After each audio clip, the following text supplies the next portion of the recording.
कि रचना के आधार पर वाक्य का रूपांतरण है क्या, यानी शब्दों का अर्थवान व्यवस्थित समूह जो मन के भावों एवं विचारों को पूर्ण रूप से प्रकट करने में सक्षम हो, वह वाक्य कहलाता है। ठीक है, और वाक्य के दो अंग होते हैं, उद्देश्य और विधेय। इतना भी हमने जाना था।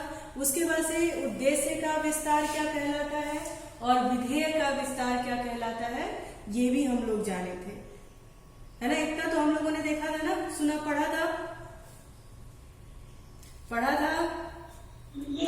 हाँ, अब हम लोग देखेंगे कि उपवाक्य क्या है।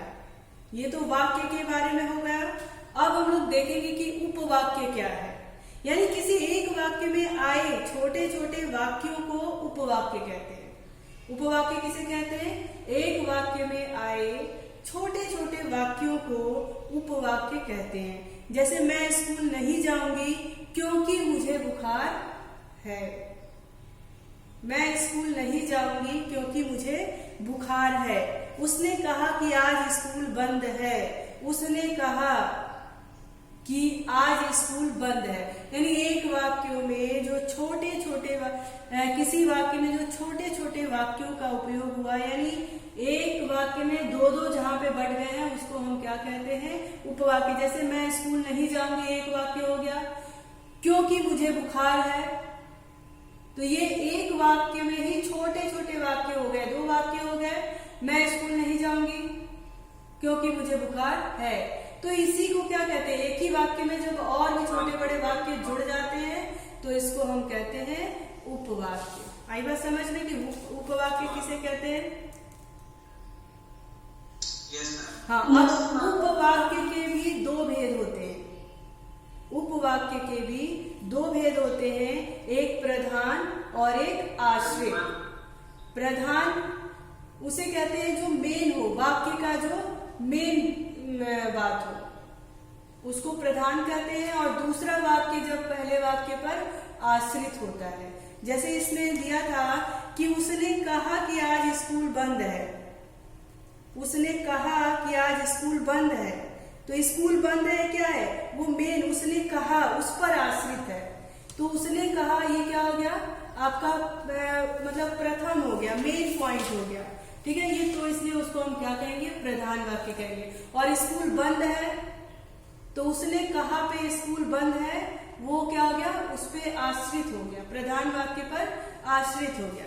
तो उपवाक्य के भी दो भेद होते हैं। वाक्य के दो भेद होते हैं, उद्देश्य और विधेय। फिर उपवाक्य को भी आपको पता चला, जब वाक्यों में छोटे छोटे वाक्य मिल जाते हैं उसको हम उपवाक्य कहते हैं। और उपवाक्य के भी दो भेद होते हैं, एक प्रधान और एक आश्रित। वाक्य का जो मेन पॉइंट है वो प्रधान होता है, और जो दूसरा वाक्य है वो पहले पर जो निर्भर होता है उसको हम क्या कहते हैं? आश्रित कहते हैं। ठीक है, अब प्रधान वाक्य देख लीजिए। मैं उस लड़की को जानता हूं जो वहां पर खड़ी है। ठीक है, एक वाक्य है हमारे पास, मैं उस लड़की को जानता हूं जो वहां पर खड़ी है। अब मैं उस लड़की को जानता हूं, ये क्या हो गया? ये प्रधान हो गया, यानी ये मेन पॉइंट हो गया। अब आश्रित कौन सा हो गया? जो वहां पर खड़ी है, यानी हम उसके तरफ देख करके कह रहे हैं कि मैं उस लड़की को जानता हूं जो वहां पर खड़ी है। अब जो वहां पर खड़ी है अगर हम सिर्फ लिख दें उसका कोई महत्व नहीं है, लेकिन मेन पॉइंट क्या है कि मैं उसको जानता हूं। तो मैं उसको जानता हूं, ये प्रधान हो गया, ये मेन हो गया, यानी मुख्य हो गया। जो वहां पर खड़ी है उस मुख्य वाक्य पर वो डिपेंड है। अगर मैं उसको नहीं जानता तो वो खड़ी है का कोई महत्व नहीं है। आई बात समझ में कि उसको प्रथम वाक्य या फिर प्रधान उपवाक्य किसे कहते हैं? वाक्य का जो मुख्य पार्ट है वो क्या है? वो प्रधान है। आ रहा है समझ में? वाक्य का मेन पार्ट जो है, मेन हिस्सा है, मेन बात जो है वो क्या है? प्रधान वाक्य है। आ रही बात समझ में? हाँ, और आश्रित क्या है? जो उस वाक्य को पूर्ण करता है। हाँ, जो प्रधान वाक्य पर आश्रित होता है। यानी मैं स्कूल नहीं गया, मैं स्कूल नहीं गया, ये मुख्य बात हो गई। ठीक, क्योंकि मुझे बुखार था, मैं स्कूल नहीं गया, ये तो मेन बात हो गई। क्योंकि मुझे बुखार था, यानी मेरे स्कूल ना जाने का कारण क्या था कि मुझे बुखार था।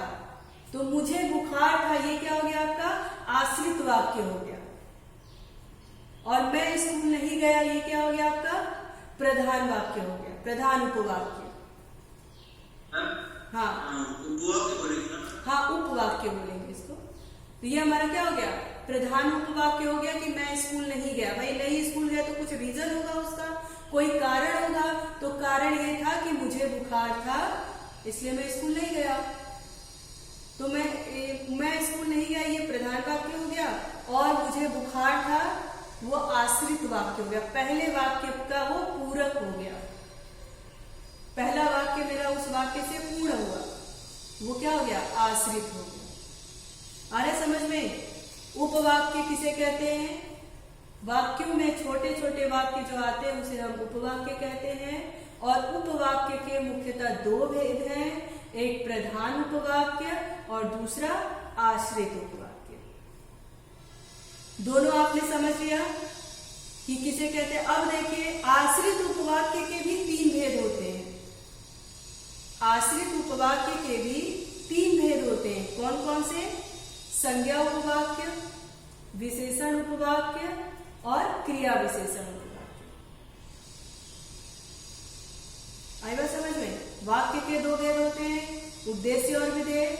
उपवाक्य के दो भेद होते हैं, प्रधान और आश्रित। और आश्रित के तीन भेद होते हैं, संज्ञा, विशेषण और क्रिया विशेषण उपवाक्य। अब देखो संज्ञा विशेषण उपवाक्य में कैसे होता है? जो उपवाक्य प्रधान उपवाक्य की किसी संज्ञा या संज्ञा पदबंध के स्थान पर आता है। कह रहा है कि जो उपवाक्य प्रधान उपवाक्य की किसी संज्ञा या संज्ञा पदबंध के स्थान पर आता है उसे संज्ञा उपवाक्य कहते हैं। जैसे मुझे विश्वास था कि वह प्रथम आएगी, उसे विश्वास था कि वह प्रथम आएगी। अब देखिए इस वाक्य में वह प्रथम आएगी, ये क्या है? ये संज्ञा उपवाक्य है।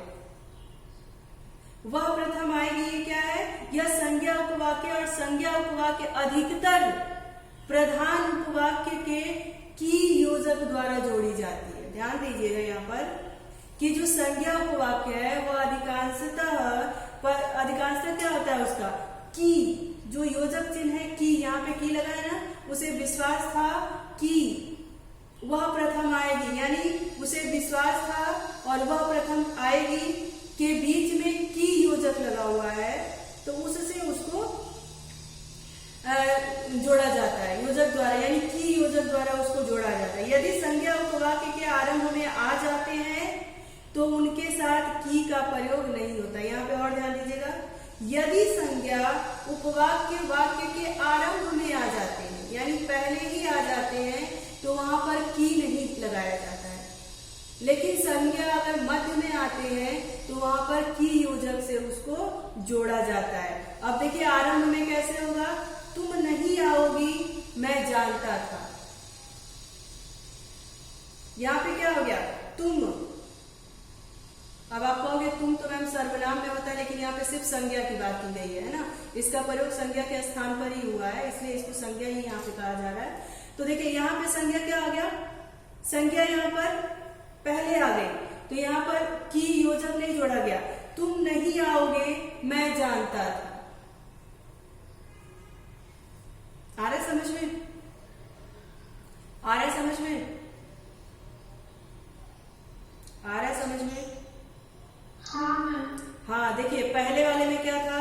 उसे विश्वास था, उसे विश्वास था, उसे हमारा संज्ञा नहीं हुआ, ठीक है।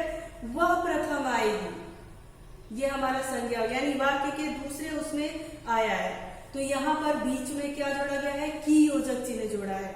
और जब वाक्य के पहले ही संज्ञा का प्रयोग हो जाए, यानी तुम क्या हो गई? संज्ञा हो गई। यहाँ पे सर्वनाम का उपयोग नहीं है, जबकि तुम जो और वह जो है वो संज्ञा के स्थान पे होता है, पर इसको हम संज्ञा ही कहेंगे, ठीक है। तो संज्ञा पहले ही आ गई, वाक्य के पहले ही आ गया, तो यहाँ पर की योजक से इसको नहीं जोड़ा गया, ठीक है। अब देखो विशेषण उपवाक्य किसे कहते हैं?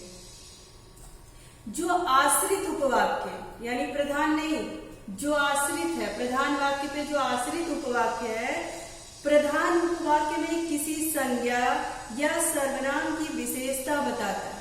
कह रहा है कि जो आश्रित उपवाक्य है वो प्रधान उपवाक्य की संज्ञा या सर्वनाम की विशेषता को बताता है, उसे हम क्या कहते हैं? विशेषण उपवाक्य कहते हैं। जैसे यह वही लड़की है जो कक्षा में प्रथम आती है। अब देखो, जो कक्षा में प्रथम आती है वो क्या है? आश्रित है, आश्रित उपवाक्य है, लेकिन वो विशेषता किसकी बता रही है? प्रधान उपवाक्य के बता रही है। विशेषता किसका बताया जा रहा है यहाँ पे? प्रधान उपवाक्य का। ध्यान देना एक बार और, विशेषण उपवाक्य वो होता है जो आश्रित उपवाक्य प्रधान उपवाक्य में किसी संज्ञा या सर्वनाम की विशेषता बताता है, उसे विशेषण उपवाक्य कहते हैं। यह वही लड़की है, ये प्रधान वाक्य है, ठीक है। ये क्या है? प्रधान वाक्य है। जो कक्षा में प्रथम आया है, ये क्या है? हमारा आश्रित है। और यहाँ पे यही कहा गया है कि आश्रित उपवाक्य प्रधान उपवाक्य का संज्ञा या सर्वनाम की विशेषता बताती है, उसको हम क्या कहते हैं? विशेषण उपवाक्य कहते हैं। ये किसके अंतर्गत आता है? आश्रित उपवाक्य के अंतर्गत आता है। इसमें हमें यही देखना है कि जो ये आश्रित उपवाक्य है वो प्रधान उपवाक्य की विशेषता इसमें बता रहा है या नहीं बता रहा। अगर नहीं बता रहा है तो वो विशेषण नहीं है, ठीक है। आपको बस इतना ध्यान रखना है कि विशेषण उपवाक्य क्या है। तो विशेषण उपवाक्य वो है जिसमें आश्रित वाक्य प्रधान वाक्य के संज्ञा या सर्वनाम की विशेषता बताए। आ रहा है समझ में? आ रहा है समझ में? Yes ma'am. ठीक है। विशेषण उपवाक्य प्रायः, एक चीज और उसमें देख लीजिएगा, विशेषण उपवाक्य प्रायः संबंध बोधक सर्वनाम तथा संबंध बोधक क्रिया विशेषण के द्वारा प्रधान उपवाक्य में जुड़े होते हैं। अब हम लोग बात करेंगे क्रिया विशेषण उपवाक्य की। आश्रित वाक्य हमारे कितने भागों में बटा है? 3, संज्ञा, विशेषण और क्रिया विशेषण। संज्ञा क्या है ये आपने जान लिया, विशेषण क्या है ये भी आपने जान लिया। अब आप जानोगे कि क्रिया विशेषण उपवाक्य क्या है।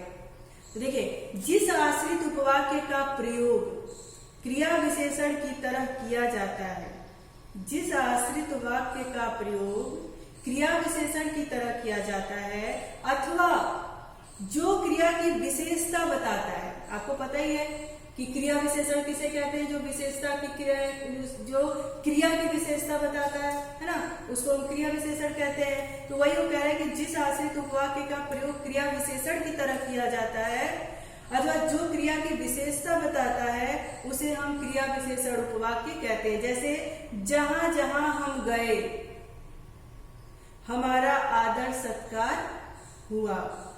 जहां जहां हम गए ये हमारा प्रधान वाक्य हो गया। हमारा आदर सत्कार हुआ, यहाँ पे क्या हुआ? क्रिया की विशेषता को बताया गया। आश्रित उपवाक्य में क्या है? क्रिया की विशेषता हुआ, हमारा आदर सत्कार हुआ, है ना।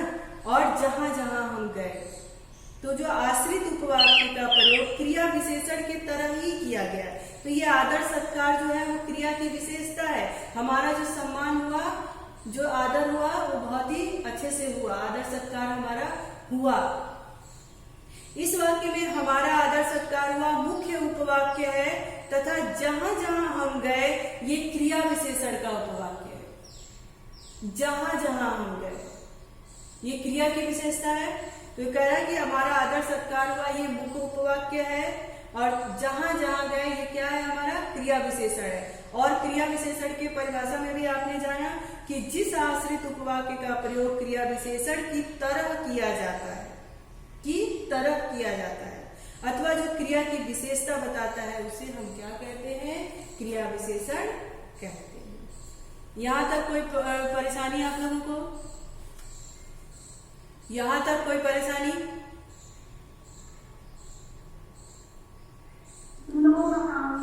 ओके, अब आप लोग देखोगे कि क्रिया विशेषण के उपवाक्यों के भी कितने भेद हैं।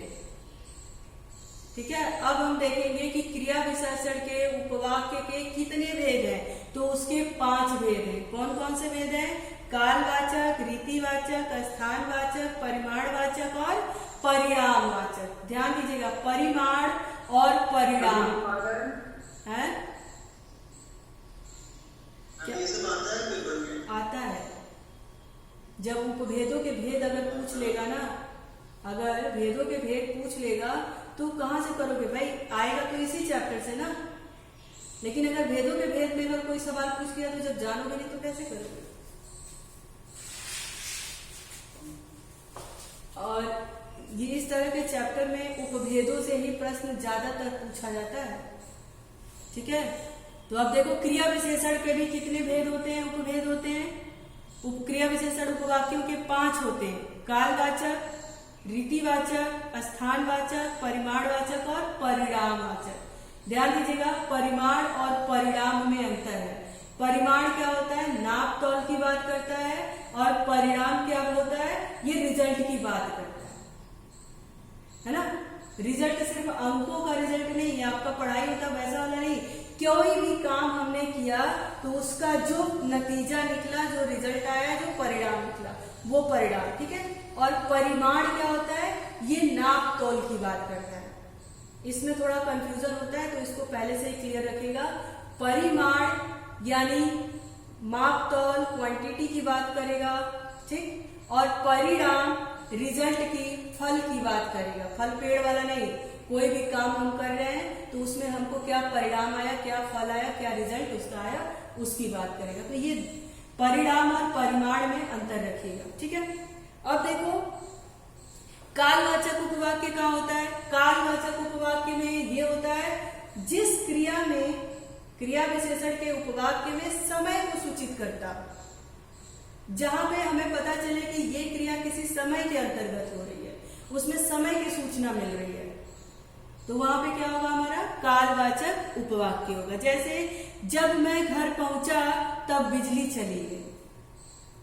जब यानी एक समय की बात हो रही होगी, उसमें समय यानी 2 बजे, 3 बजे, 4 बजे नहीं, एक टाइम समय की बात बता है कि मेरे घर में बिजली गई। कब गई? जब मैं घर पहुंचा, उसी समय बिजली चली गई। यानी समय की सूचना इस क्रिया में मिल रहा है। वहां पे क्या हो जाएगा? हमारा कालवाचक उपवाक्य हो जाएगा। कालवाचक क्रिया विशेषण उपवाक्य हो जाएगा। अब रीति का बात होता है। रीति का अर्थ होता है ढंग, तरीका, है ना, नियम, उसकी बात करता है। तो देखिए उदाहरण में क्या आ गया? बच्चे वैसे करते हैं जैसे उन्हें सिखाया जाता है। बच्चे वैसा ही करते हैं जैसे उन्हें सिखाया जाता है। यानी किसी काम को करने की ढंग की बात की गई, विधि की बात की गई। यहाँ पे क्या हो गया? रीतिवाचक क्रिया विशेषण उपवाक्य, यानी